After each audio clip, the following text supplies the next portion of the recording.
you doing back here?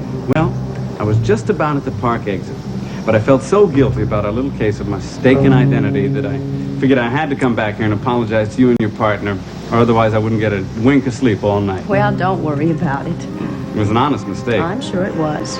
Most people try not to get involved. Most people mind their own business. I try to be a good citizen, huh? Well, I tell you what, the best thing you can do right now is just move along and let us do our job. Listen, can I run across the street to the diner, get you and your partner a cup of coffee? It's awful cold out here. Just go, please. Sure. Hey, I hope you catch that guy. Well, I mean, I'd hate to see a crazy man getting his hands on a pretty lady like you. Well, I have my guardian angel. I'll be all right. Sure. You know what I'll bet? I'll bet that the dude you're looking for is one of those responsible, well-dressed types.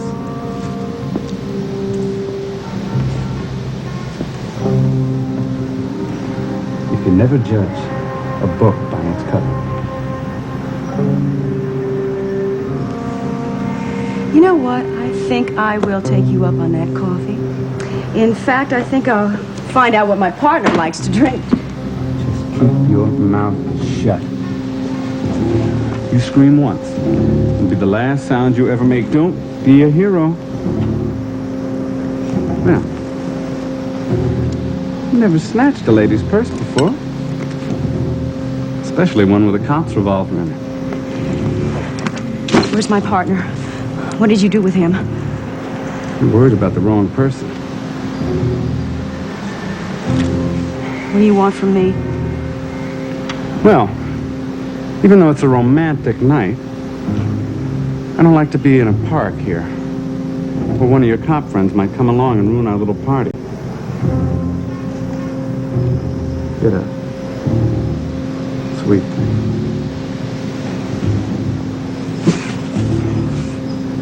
We're going places.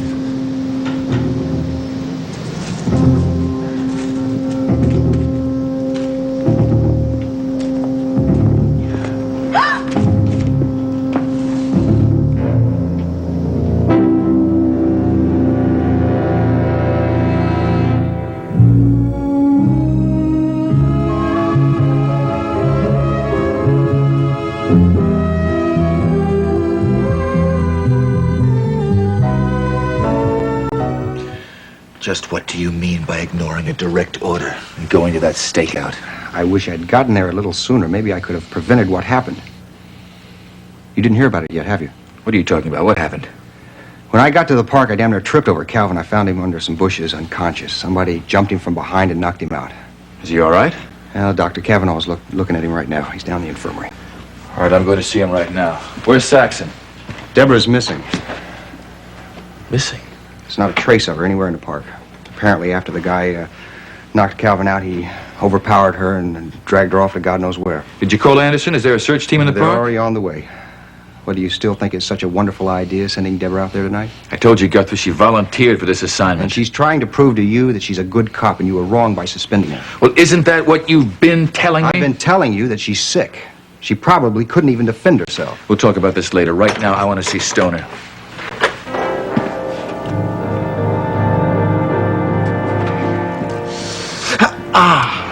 Oh, the way my head feels, I'm gonna have to order hats 2 sizes larger from now on. Actually, injury's not too serious, Colin. Well, that's good. I gotta feel better in a couple of days. I'm getting married next week. Well, by the time you march down the aisle, you'll have nothing to remember this evening by except a slightly sore spot in the side of your head. I'm glad to hear it. If I had had to tell Star we were gonna postpone the wedding, I really would need medical attention. Actually, you're pretty lucky. Whatever that man used to hit you with must have been fairly small, fairly light, just stunned you. I can't even find any evidence of even a mild concussion. So what should I do? Take 2 aspirin and call you tomorrow? Actually, I would like you to stay in the infirmary overnight, just to keep an eye on you. No, I got to go back to that park and find Deborah. I mean, I'm responsible for what happened. Why to are you her. responsible? You don't have eyes in the back of your Yeah, head. but look, she was dependent on me. I let my guard down for a minute, and look what happened. How you doing, Calvin? I will live. How is he, Doc? Calvin's assessment is correct. After a good night's rest, he'll be fine. Calvin, tell the chief what happened tonight. Can you tell me anything that's going to help us find her? Well, I guess for starters, I could give you a description of the guy. He's about 6 feet tall, dark brown hair, about 160, 165 pounds, But he said you were wiry hit from type. behind the head. How could you get a good look at him? Well, we were getting to be good buddies when he clobbered me. What are you talking about? Earlier in the evening, Deborah and I were sitting on the bench having a conversation, and this guy came along. He asked her if I was molesting her and offered to defend her. Maybe he thought somebody was trying to cut in on his territory. Yeah, well, he just looked the safe type. He was all clean cut. He just didn't look crazy. All right, then what happened? I told him that we were police officers and that he should move along. I showed him my badge and he left. He came back? Yeah, I was watching Deborah from what I thought was a safe distance, and that's when he popped up and hit me. This seems to be a departure from his previous MO. He's always picked on victims who are walking alone. Deborah's a very good-looking woman. Maybe he thought it was worth the risk. Listen, I've seen the way this guy has brutalized some of his victims. We're dealing with an unstable personality. Yeah, well, he's already beat one woman to death. We gotta find Deborah before he hurts her. Were you aware that Detective Saxon wasn't feeling up to par? Well, I knew that she hadn't been too well lately. She did tell me that she was feeling fine tonight. Calvin, do you really believe that? Oh, I'm sure she said it just so she could go on that detail tonight. I mean, I watched her sitting on that bench. She was pale. She had chills all night long. I even suggested she call it quits, but she was determined to tough it out. Well, she was probably too weak to struggle. All right. I'm going to put a citywide alert out. Every patrol car is going to make finding Saxon their #1 priority. If anybody needs me, I'll be in my office. Chief seems pretty concerned. Yeah, well, he ought to be. One of his best officers could be in a whole lot of trouble. Yeah, well, if Mallory had shown more concern tonight before the assignment, maybe this wouldn't have happened. Well, look, just, keep a positive outlook. We got to remember Deborah is a pretty tough lady. Calvin, Deborah's out there. She's sick. She's in the hands of some madman. What do you think is going to happen to her? Got really lucky tonight. Finding this spot so close to the park. Won't be long now, honey. I can't wait. How about you? Try and relax. Just gonna take a little ride in the country. When we get out there, we're gonna have a whole lot of fun.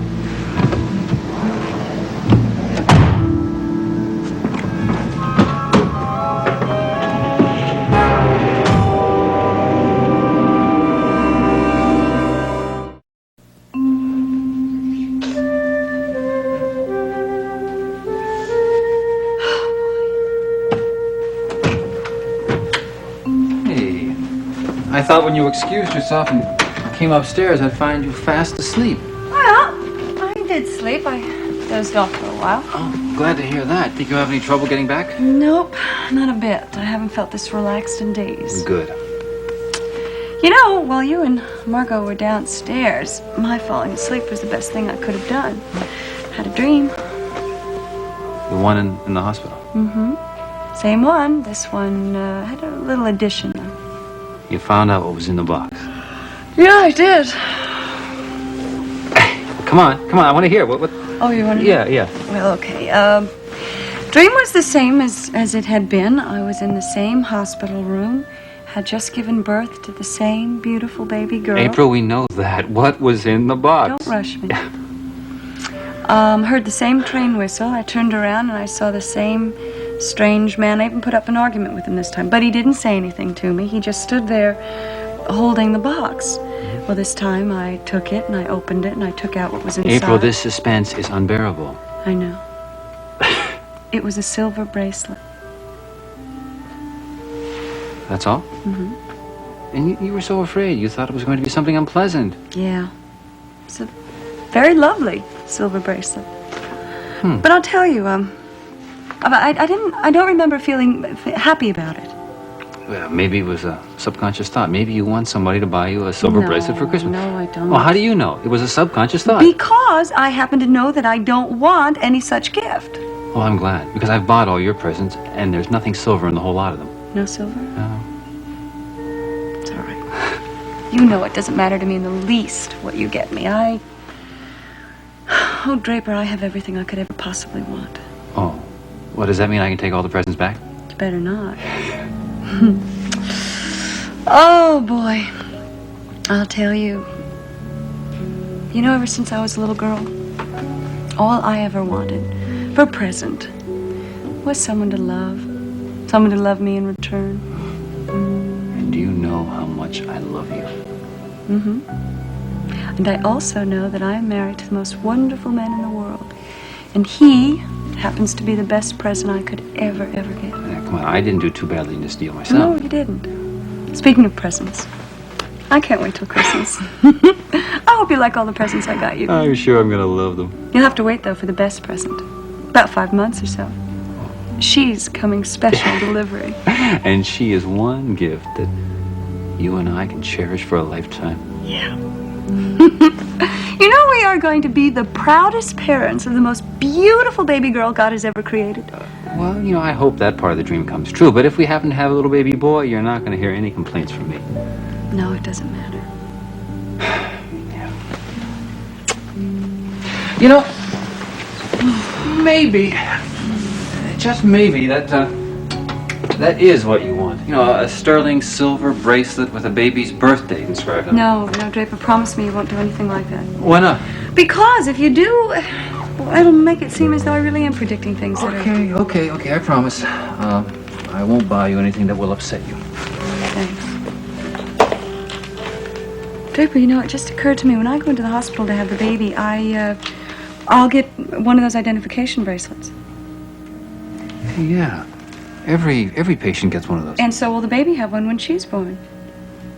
I'll bet that's it. I mean, it has to be the bracelet in the dream. There sure is a connection with the hospital. Why is it silver, then? Silver. Ah. You want to make sure that our baby has nothing but the very best. Do you mean that? Do you really think that's what the significance is?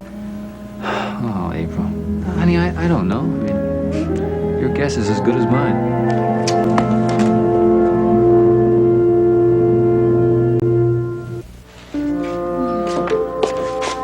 You know, I was just thinking that I think I'd like to give Margot a call. No, April, what's so important that it can't wait till morning? I just want to let her know about the dream and that I finally figured out what was in the box. Look, I will just call her at her private line at work. She said she had to go there. If she doesn't answer, I'll wait till tomorrow morning.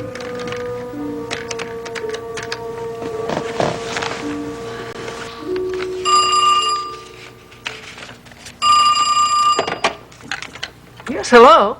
Hello, Margot, it's April. I'm glad I caught you in. Darling, you should be asleep. What are you calling at this hour for? Are you all right? Everything is fine. That's why I called. Oh, just hearing your voice on the phone gave me a bit of a start. What's up, darling? Well, look, I just wanted to call you and let you know that while you and Draper were downstairs talking, I was up here sleeping and dreaming. Was it the same dream all over again? That's right. This time I got to find out what was in the box, though. Come on, tell me what was inside. Silver bracelet. Silver. That doesn't sound too sinister. No, and I just wanted to let you know that I'm not as anxious about the dream anymore. There, you see. Thank you. There was nothing to worry about after all. Oh, mother knows best, huh? Yeah, something like that. Oh, I'm glad you called, darling. I must say I feel a little relieved myself. Well, look, I'll let you get back to work, but do me a favor and promise me you won't stay there much later. Well, if I do, I promise you I'll sleep in the morning, so you better prepare to be acting station manager tomorrow. Yes, ma'am. See you then. Bye-bye. Now, did that take very long? You know, when you came upstairs to go to sleep and Margot and I were downstairs, we talked about something very important. Oh, let me guess. Does it have anything to do with a check for $12,000, partial repayment for a house loan? Yeah. She wants to reinvest that money, the whole $35,000, for the baby. She wants to set up a trust fund for her. Are you kidding? Draper, I don't believe it. That's very generous of Margot. Mm-hmm. At first, I thought it was a dodge, just a way of her, not accepting the money we gave her. Well, it is her grandchild. Mm-hmm. But you know what really impressed me? I mean, the fact that she was so upfront about it. I mean, she came to me and she said, "Would you mind if I use the money for this purpose?" Well, you know, she did promise not to do anything behind your back anymore. Mm-hmm. Well, what'd you tell her? I said that I had no objections. You did? Mm-hmm.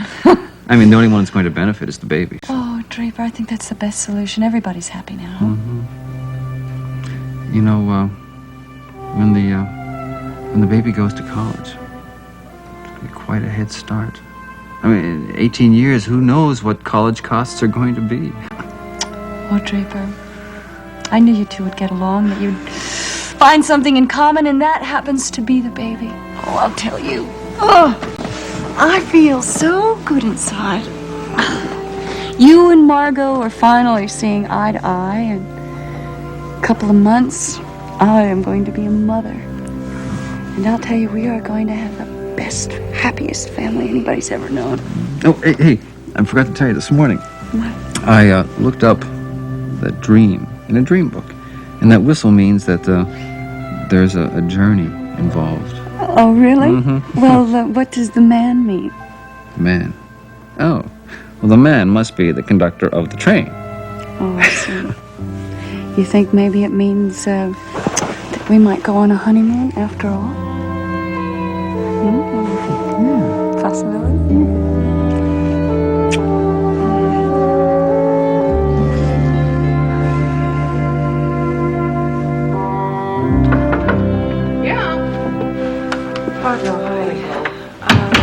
Here's a copy of tonight's airstrip for your file. Oh, thank you. Show went very well tonight, even though the news wasn't very good. No, it wasn't. Margot, look, I just talked to Miles. He's at police headquarters. Something's happened. Could have been our lead story if we'd known about it in time. Well, tell me what's happened.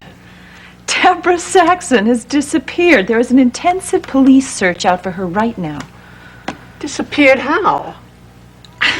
She had volunteered to pose as a decoy to find that man that was assaulting women in Monticello Park. Well, so what went wrong? Calvin Stoner was being her backup, and this maniac put him out of commission, and then by the time Steve found Calvin, Deborah was nowhere to be found.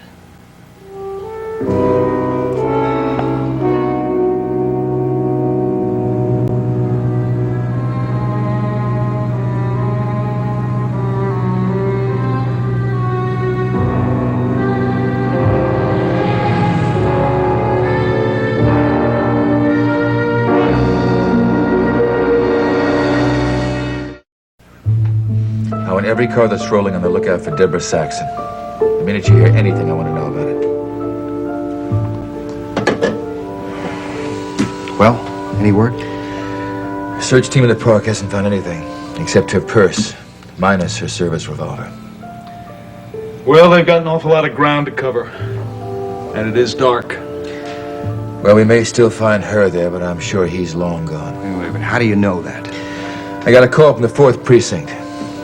Seems like a young couple was almost run down by a station wagon, leaving the park, going west on Decatur. The description they gave of the driver fits the one Calvin gave. Did they see anyone else in the car? No. Maybe he dropped her off and left her in the park and then took off. Yeah, he could still have Deborah with him, though. He might have hidden her on the floor between the front and the rear seats. He might have put her in the back, covered her with a blanket. We've got to find that station wagon. We're looking, Guthrie, but they could be anywhere. There are hundreds of unlit back roads outside the city where they might have gone. I'd like to get my hands on it. No. All I want is to find Deborah alive. He hasn't treated his other victims very well. This time he knows he's abducted a cop. Let's face it. If we find her in the woods, she probably won't be.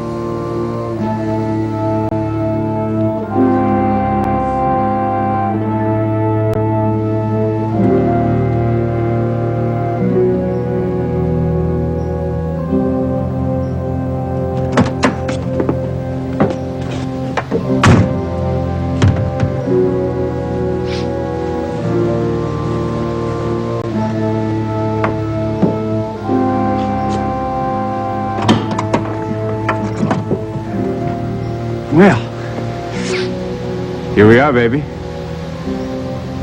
Told you it wouldn't take too long.